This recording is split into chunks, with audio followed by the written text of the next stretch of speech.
جب اسی ملک کی محبت کے لیے آپ کو کالے پانی کی سزا دی گئی تو آپ نے اس کو بھی پسند فرمایا، اور آپ کا جنازہ وہیں سے اٹھا کہ جہاں سے آپ کو سزا دی گئی تھی، اور آپ نے کالے پانی کی سزا کو پورا کیا، اور اسی ملک کی آزادی کے لیے آپ نے جام شہادت نوش فرما لیا۔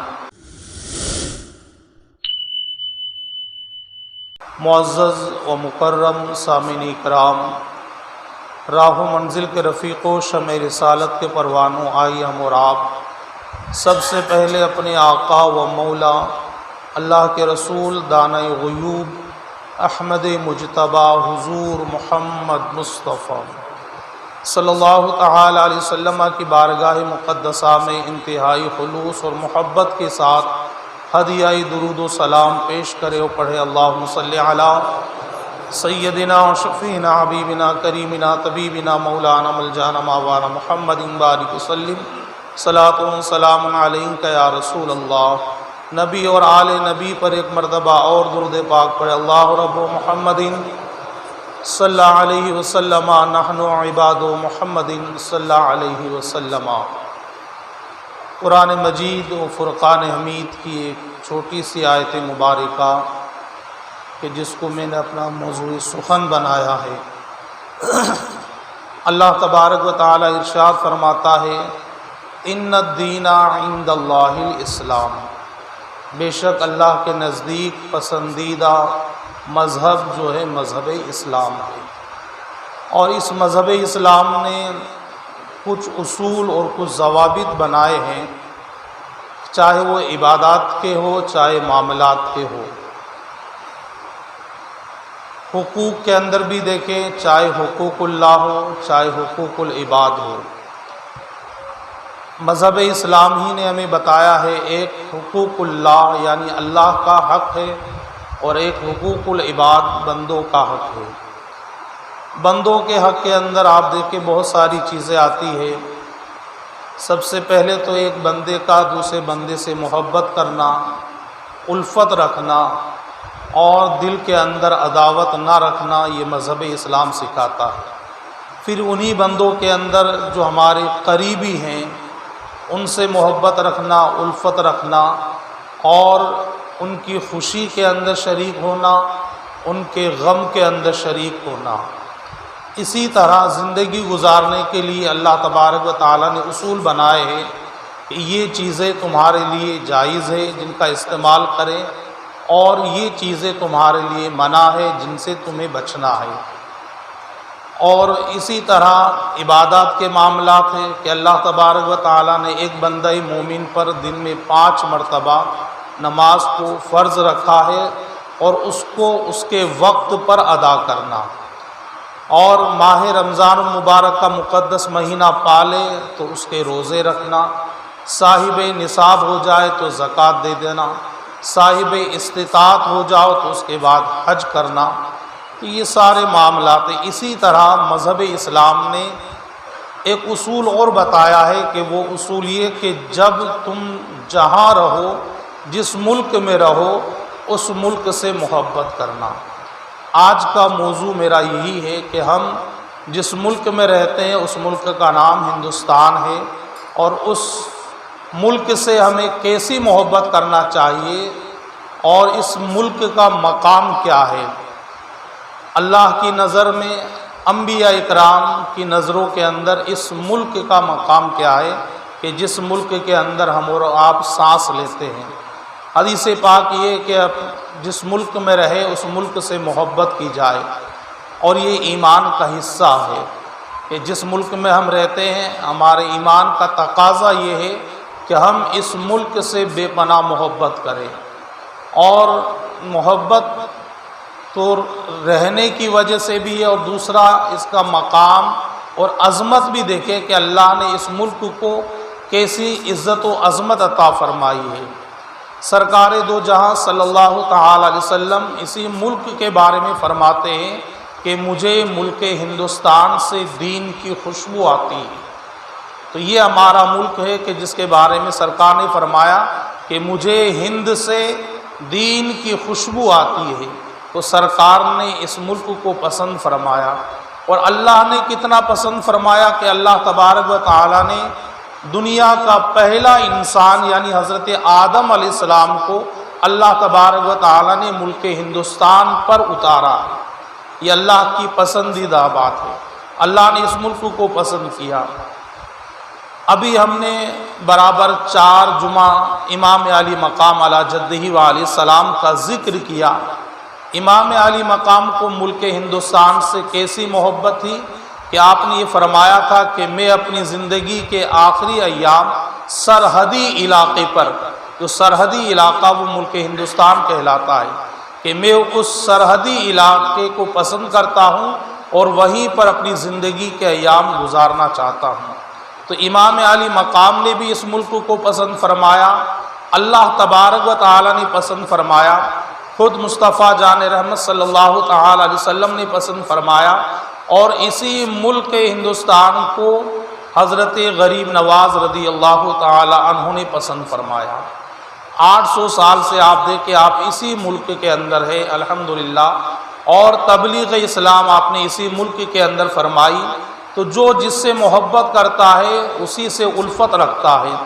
تو ہم اس ملک کے اندر رہتے ہیں، اس ملک میں سانس رہتے ہیں، اس ملک سے اگنے والے جو اناج ہے اسے کھاتے ہیں اور اسی ملک کا پانی پیتے ہیں۔ تو عملی تقاضا بھی یہی ہے اور انسانی تقاضا بھی یہی ہے کہ ملک سے بے پناہ محبت کی جائے۔ اور الحمدللہ ہم جب سرکار کا حکم مل جاتا ہے تو اس کے بعد تو پھر ایک بات بڑی بلند ہو جاتی ہے۔ جب سرکار نے فرمایا کہ جس ملک میں رہو اس ملک سے محبت کرو، تو ہم ملک ہندوستان میں رہتے ہیں اور بے پناہ ملک ہندوستان سے محبت کرتے ہیں۔ اور آج کی تاریخ آپ دیکھیں انگریزی کیلنڈر کے اعتبار سے 11 اگست ہے، اور 4 دن کے بعد جو تاریخ آنے والی ہے کہ جسے ہم اور آپ 15 اگست کے نام سے جانتے اور پہچانتے ہیں۔ یہ تاریخ بڑی خوبیوں والی تاریخ ہے، بڑی عظیم تاریخ ہے۔ 15 اگست 1947 کو ہمارا ملک آزاد ہوا، تو آزادی ملنے والی یہ تاریخ ہے 15 اگست کی جو تاریخ ہے۔ دنیا کے اندر رسوائیوں میں سے ایک رسوائی کا نام قید بندش ہے، غلامی ہے، اور دنیا کی عظیم نعمتوں میں سے ایک نعمت کا نام آزادی ہے۔ تو ہمیں اسی تاریخ کو اللہ تبارک و تعالیٰ نے آزادی عطا فرمائی۔ اور آپ دیکھیں پھر اگر اسلامی کیلنڈر کے اعتبار سے تو وہ ماہ رمضان المبارک کا مقدس مہینہ،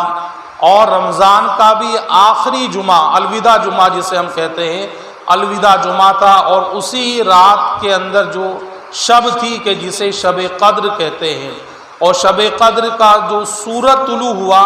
تو وہ آزادی کا پیغام لے کر آیا تھا۔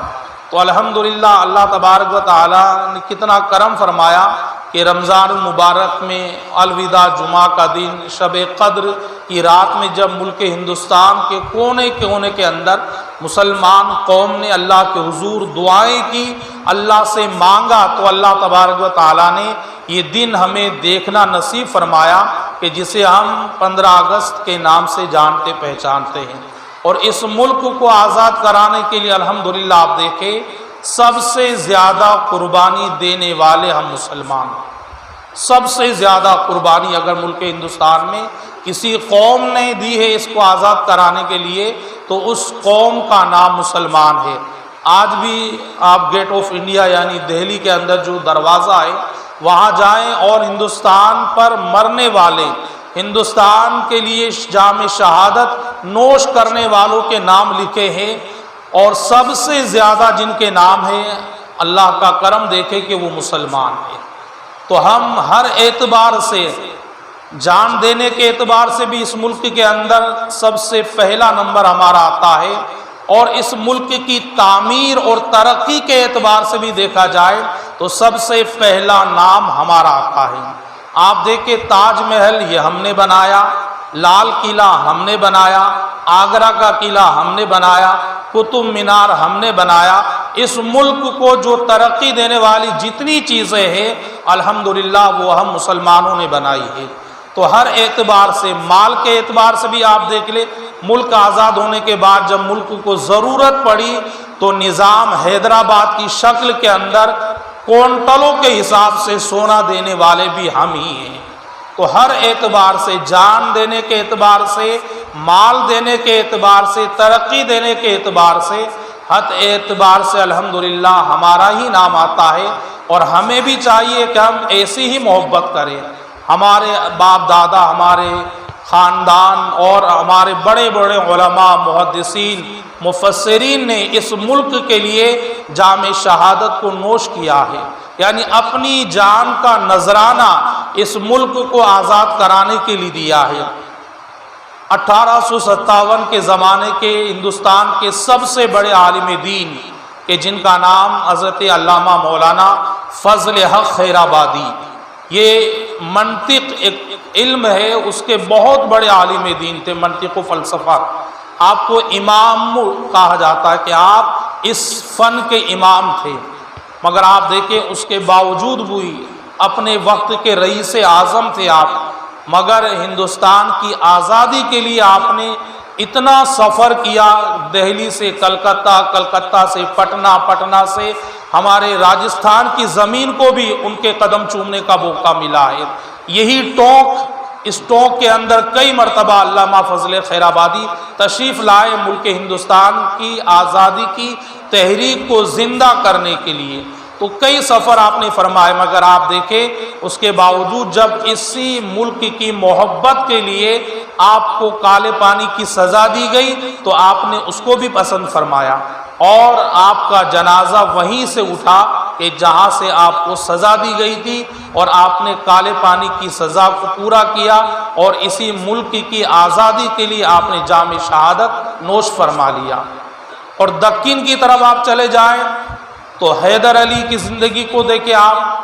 اور ٹیپو سلطان کی زندگی کو دیکھیں آپ، انہوں نے بھی اسی ملک کی بقا کے لیے، ملک ہندوستان کی تحفظ کے لیے، ملک ہندوستان کی آزادی کے لیے اپنے پورے خاندان کو قربان کر دیا۔ دہلی کا حال دیکھیں تو دہلی کے اندر مغل خاندان کے آخری چشم و چراغ کہ جنہیں بادشاہ ظفر کہا جاتا ہے، آپ دیکھیں انہوں نے اپنے آخری وقت کے اندر جب دہلی کے اندر غدر مچا ہوا تھا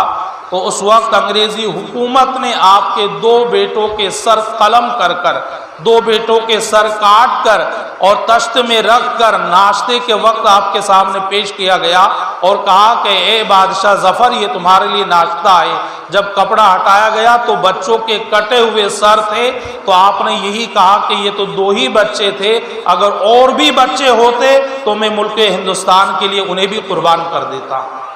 یہ ہماری قربانی کی تاریخ ہے، اور ایسی کئی مثالیں، اور آپ آگے بڑھیں گے تو آپ کو حضرت علامہ مولانا مفتی کفایت علی کیفی کہ جو مراد آباد کے رہنے والے تھے، انہوں نے تختہ دار پر جانا تو پسند کیا مگر انگریزی کی ہاں میں ہاں نہیں ملائی، اور آپ نے جام شہادت کو نوش فرما لیا۔ اسی طرح علامہ مفتی اشفاق اللہ خان نے بھی آپ دیکھے، انہوں نے بھی اسی ملک ہندوستان کے لیے تختہ دار کو پسند فرما لیا کہ ملک کے لیے اگر جان دینا پڑے تو ہم جان دیں گے، مگر ملک کی آبرو کو، ملک کی عزت کو ہم ہر حال کے اندر بچا کر رہیں گے۔ دہلی سے لے کر میرٹھ تک آپ دیکھیں جو راستہ بس کا راستہ ہے، اور روڈ کے دونوں کنارے آپ دیکھیں درخت ہے، کوئی ایسا درخت اس وقت نہیں تھا کہ جس پر ایک مسلمان کی لاش لٹکی ہوئی نظر نہ آ رہی ہو۔ یہ قربانیاں دی ہے مسلمانوں نے اس ملک عزیز کے لیے، اور اس لیے کہ جب ہمیں پتہ چل جاتا ہے کہ اس کے اندر سرکار کا یہ فرمان عالی شان ہے تو پھر مسلمان کچھ نہیں دیکھتا سرکار کے فرمان کے آگے، بس کفن باندھ کر وہ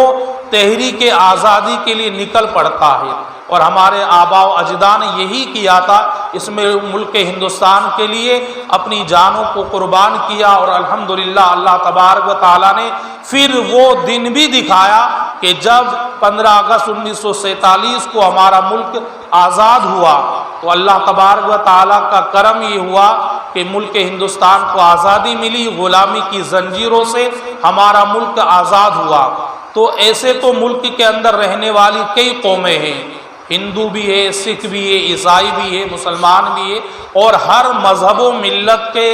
الگ الگ تہوار آتے ہیں، مگر 15 اگست جو ہے یہ ہمارا مذہبی نہیں بلکہ ملکی تہوار ہے، یہ ہمارے ملک کا تہوار ہے، ملک کے اعتبار سے سب سے مقدس دن ہے، سب سے زیادہ عزت والا دن جو ہے ہماری نظروں کے اندر 15 اگست کا دن ہے۔ تو ہمیں اس دن کی عزت اور اس دن کا ادب کرنا چاہیے اور آزادی کی خوشی منانا چاہیے،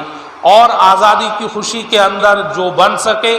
تقسیم کیا جائے، مٹھائی بانٹی جائے، آزادی کی خوشی کے اندر اپنے مکانوں کے اوپر ترنگے کا اہتمام کرے، ترنگے لگائے جائے، اپنی خانقاہوں پر لگائے جائے، مدارس پر لگائے جائے، مساجد پر لگائے جائے، مکانوں پر لگائے جائے، ہمارے اسکول پر لگائے جائے، ہاسپٹلوں پر لگائے جائے، کالج پر لگائے جائے، تاکہ پتہ چلے کہ ہم اس ملک ہندوستان کے واسی ہیں اور اس ملک ہندوستان سے بے پناہ محبت کرنے والے ہیں۔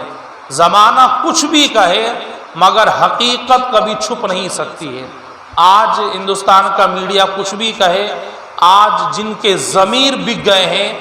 جن کی سوچیں بک گئی ہیں، جن کے قلم بک گئے ہیں اور جن کی زبانیں بک گئی ہیں، وہ کچھ بھی جھوٹ بکے، جھوٹ لکھے، یہ الگ بات ہے، مگر جب بھی ملک ہندوستان کی حقیقت کو کھنگالا جائے گا تو آپ دیکھیں ہر جگہ پر مسلمان کی لاش یا مسلمان کا خون نظر آئے گا۔ اس ملک کے لیے ہم نے واقعی اتنی قربانیاں دی ہے، اتنی قربانیاں دی ہے کہ جھوٹے سے جھوٹا انسان بھی بٹھا دیا جائے مگر اس کے باوجود بھی وہ اعتراف کرے گا کہ ہاں مسلمان وہ قوم ہے کہ جس نے کبھی پشت نہیں دکھائی بلکہ ہر گولی کو سینے پر کھایا ہے۔ اور اس کی مثال دیکھیں آپ کہ خان عبدالغفار خان، یہ جو ہے تحریک آزادی کے اندر پٹھان برادری کے سپہ سالار تھے، اور ایک جگہ ملک ہندوستان کے اندر جو جگہ کہلاتی قصہ خانی بازار، اب یہ الگ بات ہے کہ وہ جگہ اب بٹوارے کے بعد الگ ہو جگہ ہو گئی، مگر اس زمانے کے اندر وہ ملک ہندوستان کا حصہ تھا۔ وہاں پر جب انگریزی حکومت نے کئی 100 پٹھانوں کے گولیاں ماری اور اس کے بعد الزام یہ لگایا کہ یہ بھاگ رہے تھے اس لیے انہیں گولی ماری گئی، تو خان عبدالغفار خان نے یہ کہا کہ ایسا نہیں ہو سکتا ہے، مسلمان اور پٹھان کبھی پشت دکھا کر بھاگتا نہیں ہے، اور کہا کہ اگر ایسا ہوا تو میں ریٹائرمنٹ لکھ دوں گا، اور ایسا نہیں ہوا تو تمہیں اپنی ہار ماننا پڑے گی۔ جب پوسٹ مارٹم کرایا گیا تو آپ دیکھیں جتنے مرنے والے تھے سارے مسلمانوں نے سینے پر گولی کھائی تھی، ایک بھی بندہ خدا نے پشت پر گولی نہیں کھائی تھی۔ تو اس ملک کے لیے ایسی ایسی قربانیاں آپ دیکھیں، نور جہاں محل لکھنؤ کے اندر جہاں مردوں نے حصہ لیا تھا وہیں پر خواتین نے بھی بڑھ چڑھ کر اس ملک کی آزادی کے لیے حصہ لیا تھا، اور ریشمی رومال کے نام سے ایک تحریک چلائی گئی تھی اور اس نے بھی ملک ہندوستان کی آزادی کے لیے بڑے اہم رول ادا کیے تھے، اور کئی موقع پر انگریزوں کو دھول چٹائی تھی۔ تو الحمدللہ ہمیں فخر کرنا چاہیے کہ ہم ملک ہندوستان کے رہائشی ہیں، ملک ہندوستان میں بستے ہیں، کوئی کچھ بھی کہے مگر ہمیں اپنی حقانیت کا یا ملک کی وفاداری کا